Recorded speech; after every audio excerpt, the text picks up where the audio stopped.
کپڑے کو سمجھ کر نہیں بلکہ زینب کی جذبہ اور قربانی کو چنتے ہیں. صلوات محمد آل محمد.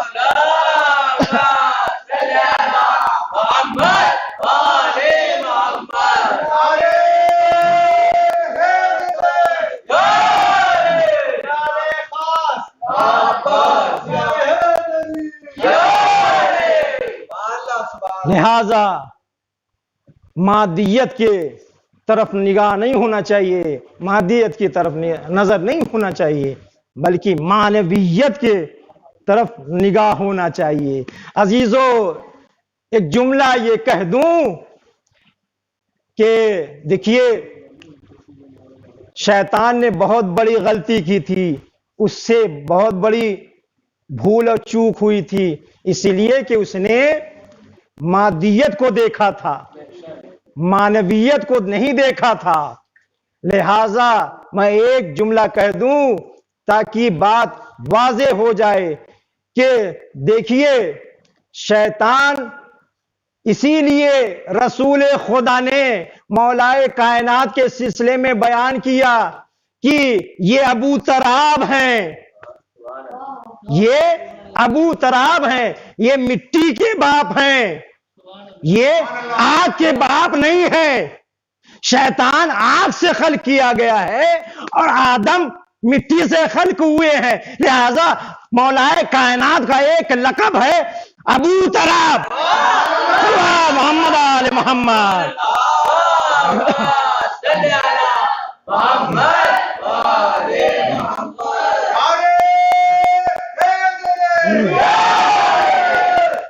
ابو تراب اسی لیے کہا ہے رسول خدا نے کہ یہاں پر مٹی کے باپ. عزیزو، ابو کے معنی عربی میں بہت زیادہ ہیں. عربی میں ایک لفظ کے کئی معنی ہوتے ہیں. لہذا ابو کے معنی باپ نہیں بلکہ مالک کے بھی ہو سکتے ہیں. ابو کے معنی ہوتے ہیں آقا کے اور سردار کے بھی ہو سکتے ہیں. لہذا عزیزو، ہم لوگ ہیں مٹی سے خلق ہوئے ہیں. ہم لوگ ہیں بنی آدم، آدم کی نسل سے ہم ہیں. لہذا بنی آدم کہلاتے ہیں، مٹی سے خلق ہوئے ہیں.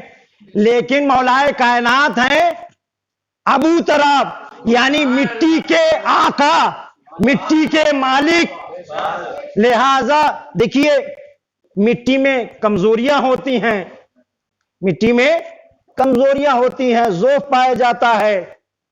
ان کمزوریوں میں سے ایک کمزوری یہ ہے کہ مٹی اپنے طرف کھینچتی ہے، زمین اپنے طرف کھینچتی ہے. جب بھی ہم بلندی کی طرف جاتے ہیں تو ہمیں زمین کیا ہے؟